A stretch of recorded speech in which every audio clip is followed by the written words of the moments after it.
Chapter 14. It's late when he gets home, and he's tired. Jasmine is asleep. He knows because he's been monitoring her all day on his phone. He doesn't open the door to her room.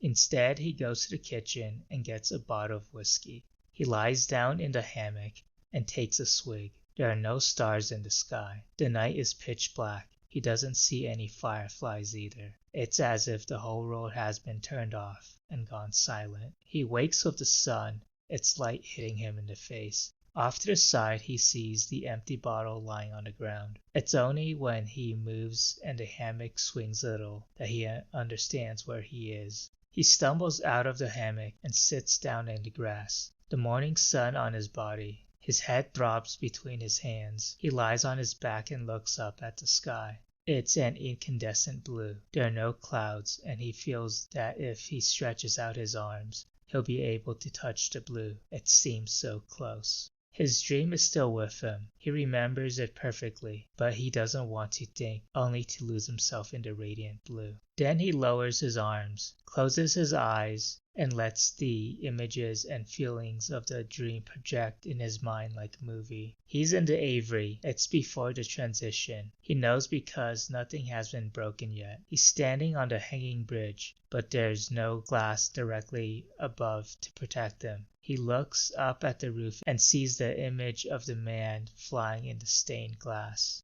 The man looks at him and he lowers his eyes, not because he's surprised that the image is alive, but because he hears the deafening sound of millions of wings flapping. Only there are no birds. The Avery is empty. He looks at the man again, at Icarus, who's no longer in the stained glass. Icarus has fallen, thinks. He's coming crashing down, but he's flown. Then he looks around, and the air on both sides of the bridge, he sees hummingbirds, ravens, robins, goldfinches, eagles, blackbirds, nightingales, bats. There are also butterflies, but they're all static. It's as though they were vitrified, like Earlet's words, as though they were inside a block of transparent amber. He feels the air become lighter, but the birds don't move. They all watch him. Their wings open. The birds are very close, but he sees them in the distance, occupying all the space, all the air he breathes. He goes up to a hummingbird and touches it. The bird falls to the ground and shatters as though it were made of crystal. He goes up to a butterfly, its wings a light, almost phosphorescent blue. The wings tremble, vibrate, but the butterfly is still. He picks it up with both his hands, takes great care not to cause it harm. The butterfly turns to dust. He goes up to a nightingale, is about to touch it,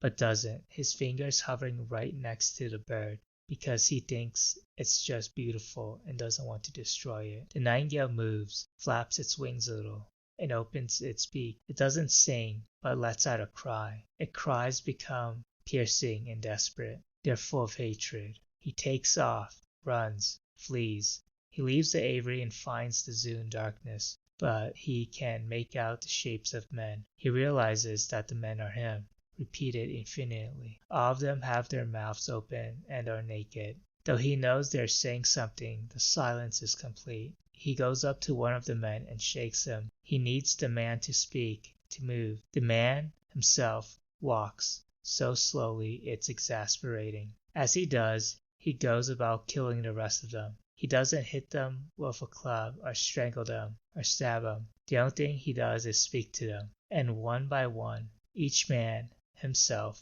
falls to the ground.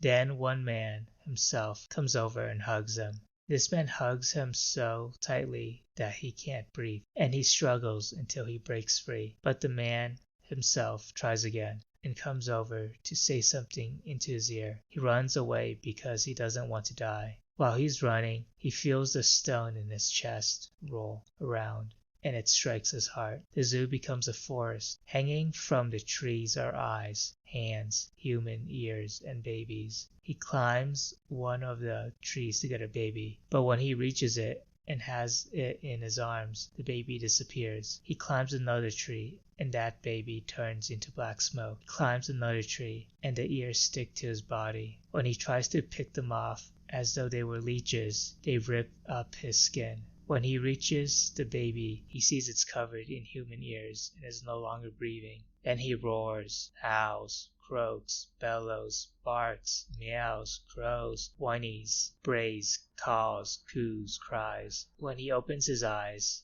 all he sees is a dazzling blue. It's then that he really does scream.